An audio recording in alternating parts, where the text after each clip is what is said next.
Hello everybody. Today, my car has been having an issue since November, but I didn't really feel the need to document it. But right now, it's getting kind of a pain to do since this car is nearly complete. It's like 95% done. It's almost done. I only have like 2 more things to do.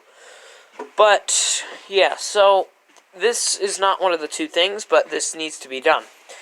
Because if I'm going to daily drive this thing, I need the ignition to work properly.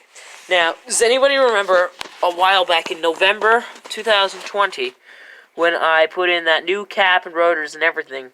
Cap, rotor, points, condenser and everything. In that video, the car wouldn't really start for me. And I couldn't figure out why. Well, it's because it would just... Well, maybe you couldn't figure out why. I knew why. It's because when you would turn the ignition on, which at that time it would be the flick switch that I had. Oh, I put in this new wiper switch. It's a pull switch.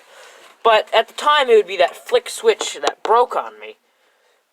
And you would have to, and what I had to do, it was right after I put in those ignition components. What I had to do was I had to pull the start knob, and then while I was going, I had to flick the switch. And that wasn't really fun. And I thought maybe fitting the key would work, especially since the switch kind of broke inside. I figured, hey, maybe fitting the ignition key might work for it, but no, it still did it.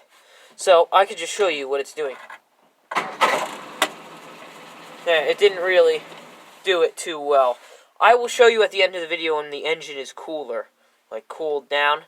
But yes, it would just go whoa.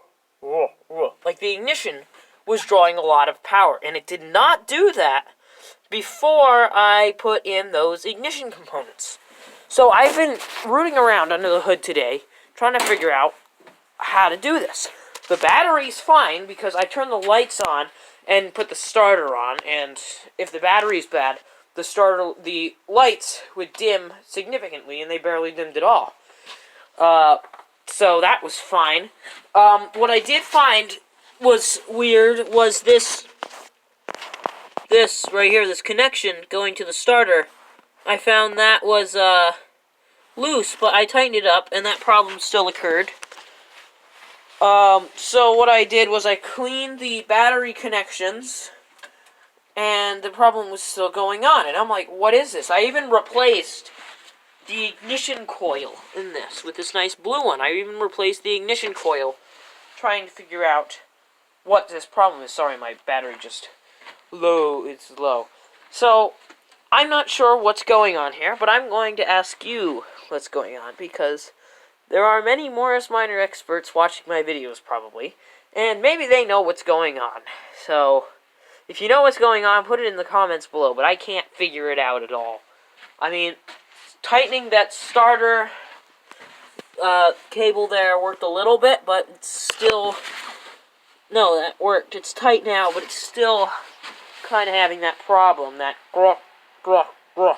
problem when you're trying to start. It's like, it seems like the ignition is taking up a lot of amps, which need to be used for the starter. But I'm not sure. Maybe you know in the comments. So if you do know, put it in the comments below. And, thanks for watching, and please help me, because I have no idea what's going on with this car. Oh, maybe I'm going to show you right now, because it's the end of the video, what's going on. So,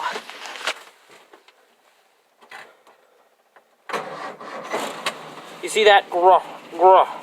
But if you just pull the starter, it's very easy. It's been happening, like, pretty severely. Sometimes when the engine's really cold, it will go grah, grah, grah. So yeah, if you know what's going on, please put it in the comments, please. Thanks for watching.